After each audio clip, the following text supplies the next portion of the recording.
Yes, good morning to all. Today we will understand one of the most challenging disease of GI tract, that is IBS, irritable bowel syndrome. The irritable bowel syndrome is a functional gastrointestinal disorders. The name irritable bowels indicates there is an irritation in the bowels, there is no ease in the bowels. ये जो रोग आज अपन समझने जा रहे हैं साथियों, उसको कहते हैं शॉर्ट में IBS, इरिटेबल बाउल सिंड्रोम। ये इंटेस्टाइनल फंक्शनल डिसऑर्डर्स है। ये रोग बड़ा चैलेंजिंग है और जैसा उसका नाम है वैसा ही उसका कैरेक्टर है। उसका नाम है इरिटेबल बाउल, तो उसका कैरेक्टर भी वो इरिटेशंस बनाता रहता है। व्यक्ति टॉयलेट जाता है, आने के बाद भी उसको फील होता है कि ही इज़ नॉट सेटिस्फाइड, उसको ठीक तरह नहीं हुआ है और जाने का उसको अर्ज रहता है शरीर में, मन में। फिर जाता है, फिर भी उसको पूर्ण संतोष नहीं रहता है। इसके 3 पैटर्न रहते हैं। एक, irritable bowel movements dominated with constipation, तो उसको कहते हैं IBS-C। दूसरा है diarrhoea dominated irritable bowel syndrome, उसको कहते हैं IBS-D। और तीसरा जो प्रकार है जिसमें इरेगुलर रहता है, कभी टॉयलेट होती है, कभी कॉन्स्टिपेशन होता है, तो वो थर्ड जो प्रकार है उसको कहते हैं IBS-A। ऐसे 3 प्रकार के 3 ग्रुप में इस डिसीज को अपन डिवाइड कर सकते हैं। ये बड़ा इरिटेशन वाला डिसीज है। पेट जो है, आपका जो बाउल मूवमेंट है, वो 1 स्ट्रोक में क्लीन नहीं होता है। सुबह आप गए, बाउल क्लीन किया, फिर आधे घंटे के बाद कुछ आपने लिया, 1 घंटे के बाद कुछ नाश्ता लिया, नाश्ते के बाद फिर से आपको अर्ज होती है, फिर से आप जाते हो, फिर आप समझ लो ऑफिस लेट जा रहे हैं, 1 घंटा और लग गया, तो ऑफिस जाने से पहले फिर से यू फील लाइक टू गो।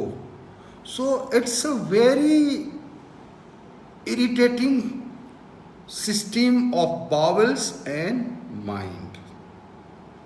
आप सबको मैंने काफ़ी दिन पहले बताया था कि there is a one serotonin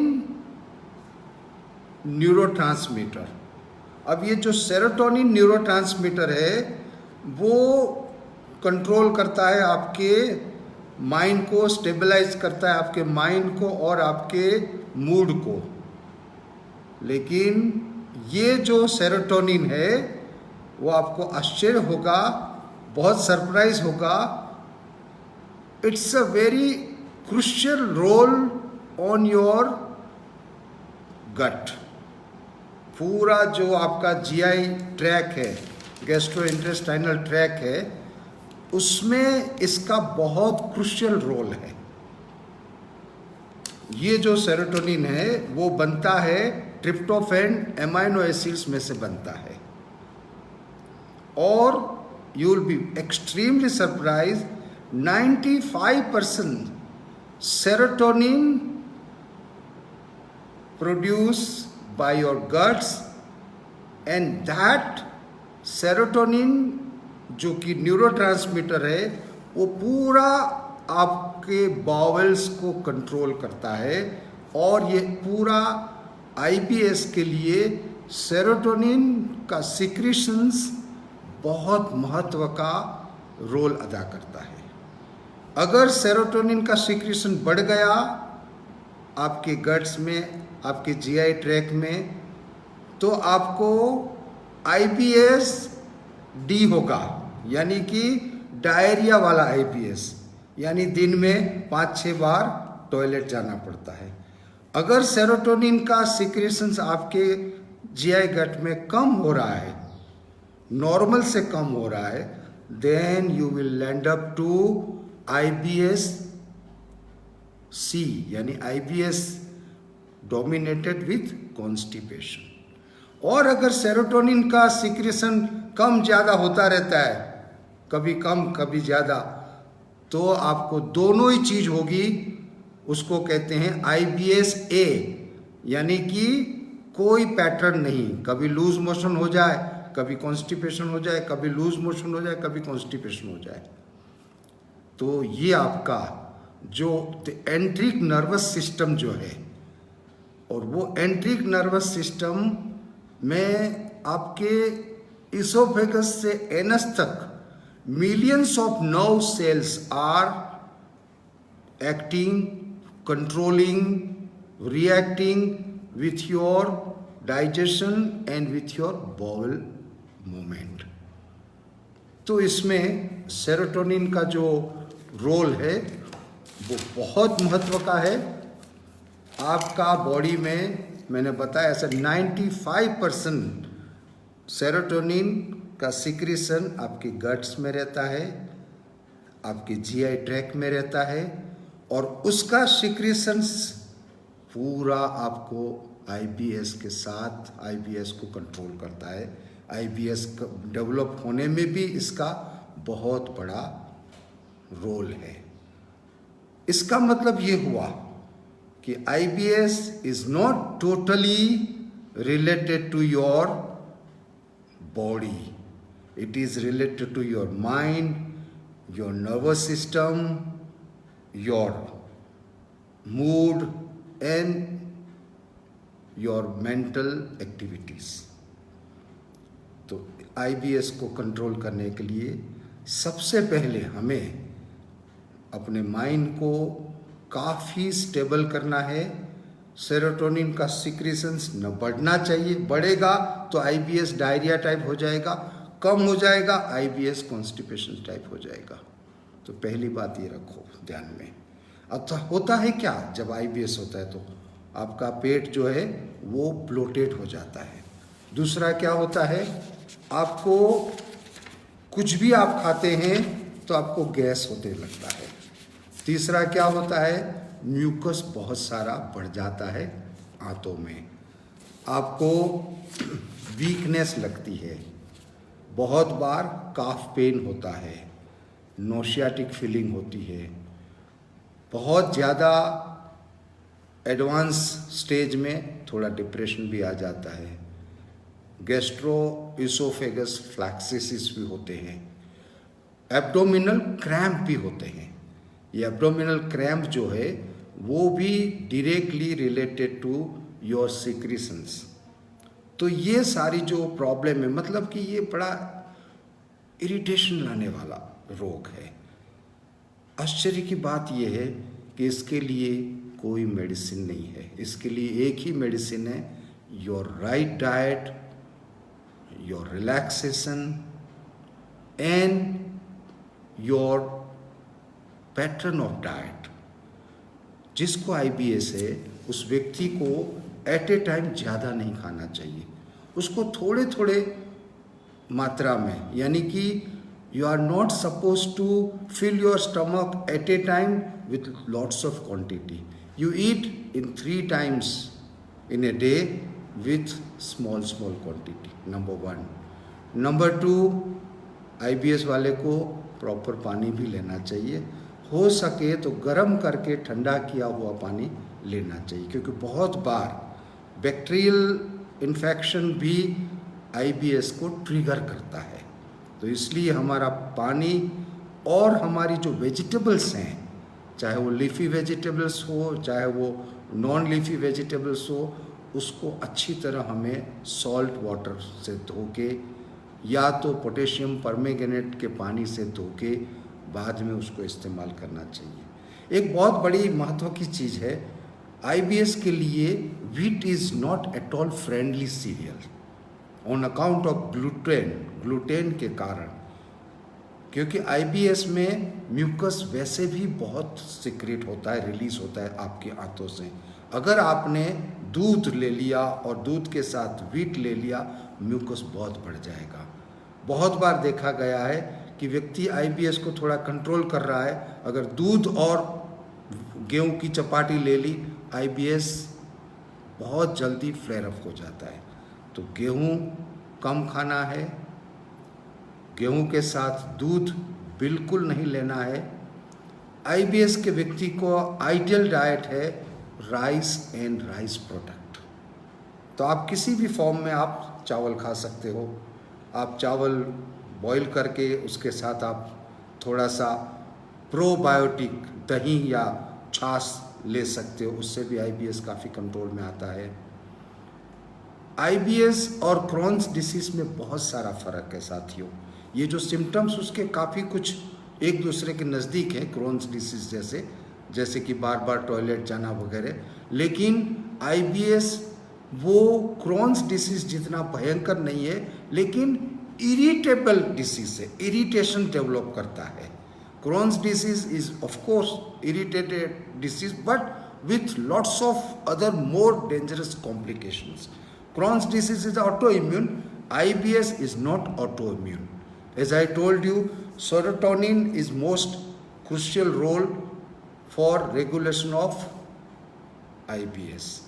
तो IBS में अपने को खाने की बात अपन कर रहे थे।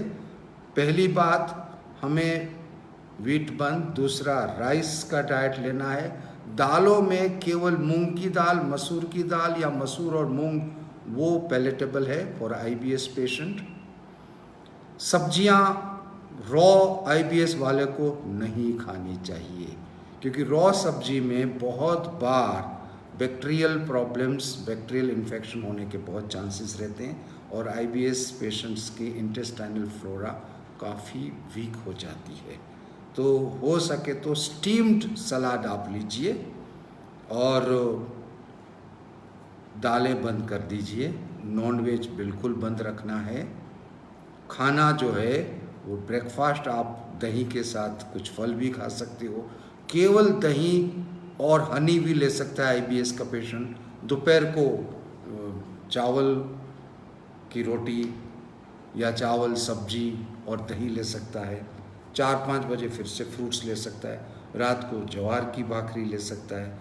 आईबीएस वाले को बाजरा भी सूट नहीं होगा, क्योंकि बाजरे की जो हीट है, millets heat, that heat also would not agreeable with that very sensitive intestinal flora. दूध जो है वो मैंने आगे बताया से किसी भी फॉर्म में फ्रेंडली नहीं है। इसबगुल जो आप कहते हैं, सेलियम असेलियम हस कहते हैं, इसबगुल आईबीएस वाले के लिए बहुत राहत देता है। और वैसे भी इसबगुल जो है वो बहुत ही फाइन प्रकार का फाइबर है। जिसको आईबीएस डायरिया डोमिनेटेड है उसको इसबगुल ठंडे पानी से लेना चाहिए। जिसको आईबीएस कॉन्स्टिपेटेड डोमिनेटेड है उसको इसबगुल गर्म पानी से लेना चाहिए। लास्ट बट नॉट लीस्ट, खूब रिलैक्सेशन सीखना है हमें इस डिसीज़ में। खूब माइंड को हल्का रखना है, फाइलिंग करना सीखना है आईबीएस पेशेंट को। वैसे भी आम तौर पे सब प्रकार के पेशेंट के लिए फाइलिंग करना बहुत ज़रूरी है। Psychology, mental filing. अगर आप कोई एक इश्यू ले रहे हैं आपके हाथ में, वो इश्यू पूरा कर दिया, उसकी फाइल बंद कर रख दी। अगर आप 50 फाइल खोल के बैठ जाएंगे आप कंफ्यूज हो जाएंगे। That confusion affects to your all neurotransmitters, all your chemicals, and that ultimately leads to confusion, stress and IBS aggravation। तो इसलिए फाइलिंग करना एक स्वस्थ व्यक्ति के लिए भी सही है। और दही बनाना बिल्कुल ले सकता है आईबीएस का पेशेंट, और वो सुबह नाश्ते में लेना चाहिए। और दूध के साथ बनाना इतना एग्रीएबल नहीं रहेगा। दही, और दही भी खट्टा ना हो, काफ़ी फ्रेश दही दही बनाना, दही एप्पल, दही पोमेग्रेनेट यानी कि दाड़िम, दही के साथ काफ़ी फल काफ़ी अग्रीएबल है। केवल जब बात निकली है दही और मैंगो एंड दही और papaya is not at all goes together. जो दही के साथ फल नहीं जा रहे हैं, जैसे पपया और मैंगो, कभी भी दही के साथ नहीं खाना चाहिए। ये दोनों फल दूध के साथ आप ले सकते हो, जैसे दूध और आम। आप सबको पता है मैंगो मिल्क शेक खाने में भी अच्छा लगता है और आप खा के देखिए, अच्छा भी लगेगा शरीर को भी। लेकिन ये आईबीएस के लिए मैं नहीं बात कर रहा हूँ, ये जब अभी बात आई है स्क्रीन के ऊपर उसके संदर्भ में बोल रहा हूँ। आईबीएस वाले को तो मैंगो भी खाना है तो आफ्टर मील या इन बिटवीन मील मैंगो खाए, क्योंकि दूध आईबीएस वाले को इतना सही नहीं है। दही बनानास, दही एप्पल वंडरफुल। बहुत बार आईबीएस पेशेंट को दही के साथ वेजिटेबल्स भी वो ले सकता है। आलू जो है, आलू और दही ये भी आईबीएस वाले के लिए काफ़ी अच्छा डाइट है। बेसिकली आईबीएस वाले को soft and the fibrous long chain diet would not useful. The short chain fibrous diet would be useful. और मैंने अभी थोड़े टाइम बताया पहले ही कि कच्ची सब्जियां आईबीएस वालों को कभी नहीं देनी चाहिए। और वैसे भी जब आजकल ये सब चल पड़ा है, इन्फेक्शन का दौर, कोरोना वगैरह, तो कच्ची सब्जियां थोड़ी कम ही खाएं तो भी उसको बहुत अच्छी तरह धोकर खाएं। थोड़ा सा उसको स्टीम्ड हल्का सा कर लें। क्रोन्स और आईबीएस वालों को ट्रीटमेंट में जहाँ तक बात बताऊँ, ठंडे पानी का cold PACS, that is the best treatment for IBS. IBS वालों को कभी भी गर्म पानी का कोई ट्रीटमेंट एब्डोमेन के ऊपर देना नहीं चाहिए। वैसे भी 99% एब्डोमिनल प्रॉब्लम में कोई भी गर्म पानी का ट्रीटमेंट देना उचित नहीं है। ठंडे पानी का पैक्स रखिए, ठंडे पानी का कटी स्नान रखिए। और एक बहुत अच्छी ट्रीटमेंट और सेफ ट्रीटमेंट है आईबीएस वालों को ठंडे पानी का, यानी कि ठंडा में बोल रहा हूँ, इट मीन्स मटके का, not chilled. I am not saying chilled cold. सामान्य ठंडा पानी का, रूम टेम्परेचर का एनीमा भी आईबीएस वाले को देना चाहिए। आईबीएस वाले को कभी भी गर्म पानी का एनीमा देना उचित नहीं है। जो चीज़ें ऑलरेडी उनके इंटेस्टाइन में ऑलरेडी स्वेलिंग है, इंटेस्टाइन में ऑलरेडी सेंसिटिविटी है, उस समय आप कुछ भी गर्म उपचार करेंगे, गर्म एनीमा देंगे, it would again get further irritated. उसको अपने को क्या करना है, उसको पेलिएट करना है, उसको शांत करना है, उसको सौम्य करना है। तो इसलिए आईबीएस वालों को ठंडे पानी का एनीमा, ठंडे पानी का पट्टी, ठंडे पानी का कटी स्नान, ठंडे पानी का लपेट, ये सारे ट्रीटमेंट उनके लिए बहुत आवश्यक है, जरूरी है। सबसे महत्व की बात आज अपन 3 देख रहे हैं कि पूरा आईबीएस का संबंध आपके माइंड से हैं, आपके न्यूरोट्रांसमीटर से हैं। And you will be surprise and really very astonishly surprise कि 95% serotonin is produced by your gut and that remains in the enteric intestinal nervous system. There is an enteric intestinal nervous system. वहाँ पे ये serotonin पूरा काम करता है। तो आपको अपने मन के साथ, आपको अपने सारे जो केमिकल्स हैं, न्यूरोट्रांसमीटर्स, उसके साथ इस रोग का कितना बड़ा संबंध है, ये आपको समझना है। और ये समझ के आपको अल्टीमेटली ये समझना है कि हमारा माइंड को हमें बहुत अच्छी तरह ट्रेन करना है। बहुत उसका पॉजिटिव यूज़ करना है। इसके लिए मैं रात को 10-15 मिनट माइंड के ऊपर बात इसलिए करता हूँ कि अल्टीमेटली ये सारे रोग, body is a reflection of your mind. The real drama mind में होता है, उसका रिफ्लेक्शन आपका बॉडी है। और IBS में तो ये बात 100% ट्रू है।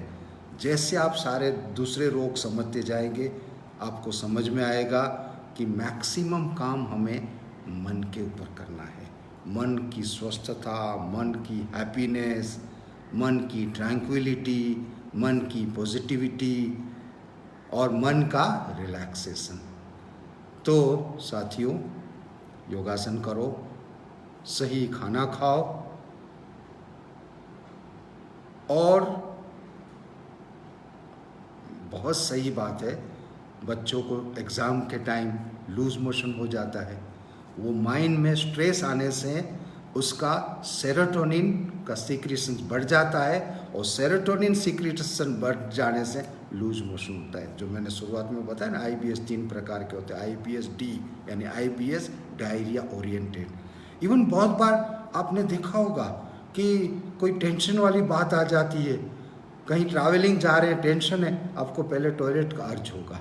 आपने एक और ऑब्जर्व नहीं किया है, जो मैं लेट मी मेंशन, भारतीय सब प्रकार के जो संस्कार हैं, भारतीय सब प्रकार के रिवाज है, जैसे शादी कर रहा है, हस्बैंड वाइफ की शादी है, यानी एक कपल शादी के यज्ञ में बैठा है, खाने की मनाही होती है। सुबह से उनको उपवास पे रखा जाता है, जिसकी जो कपल की शादी होने वाली है उसको उपवास पे रखा जाता है सुबह अर्ली मॉर्निंग से। उनको खाने का तब है जब उसका शादी की सारी विधियां, उसके शादी के सारे फेरे सब हो जाने के बाद, 1 घंटे के बाद, सारे होम हवन करने के बाद उसको खाने का अलाउड है। युद्ध में जाने का है, केवल उस समय उसको प्रसाद के रूप में दही देते हैं, पंचामृत देते हैं, खाने का अलाउड नहीं है। कोई व्यक्ति का डेथ होता है, अपने घर में खाना नहीं पकता, दूसरे से आता है और खाना अच्छा भी नहीं लगता है। तो देखो, अपने शास्त्रों ने ये सारी बातें कितनी डीपली समझी है कि जब जब ऐसी क्रुशियल बात है, जब जब ऐसी बहुत निर्णायक साइकोलॉजिकल सिचुएशन है, खाने का वर्जित बनाया है या फल खाने की बात है, क्योंकि उन लोगों को पता था your gut and your brain is very closely related. It's sometimes it becomes one. तो साथियों, आप जितना अभ्यास करेंगे, ऑब्जर्वेशन करेंगे, आप ये बात पे पहुंचेंगे, your mind is everything. If your mind is positive, you are winner. You empower on the disease. If mind is weak, disease would empower on you. I think आज हमने काफ़ी सीरियस बात सोच रहे हैं। आप सारा दिन इसके प्रति चिंतन करिए। आज घर में हैं, कल अपन घर से लॉकडाउन के बाद भी आप मन के प्रति बड़े जागरूक रहिए। अच्छा खाना खाइए। IBS के बाद सही खाना जरूरी नहीं है, IBS न हो इसलिए भी अच्छा खाना खाना है। और खाना एट ए टाइम ज़्यादा नहीं खाना है। इसके बारे में अपन शायद कल एक चर्चा करेंगे कि हमें खाना कितना खाना चाहिए और क्यों कितना खाना चाहिए। आज हम अभी विराम लेंगे। आप सब स्वस्थ रहें, खुश रहें, आनंद में रहें। आपका दिन शुभ हो। नमस्ते।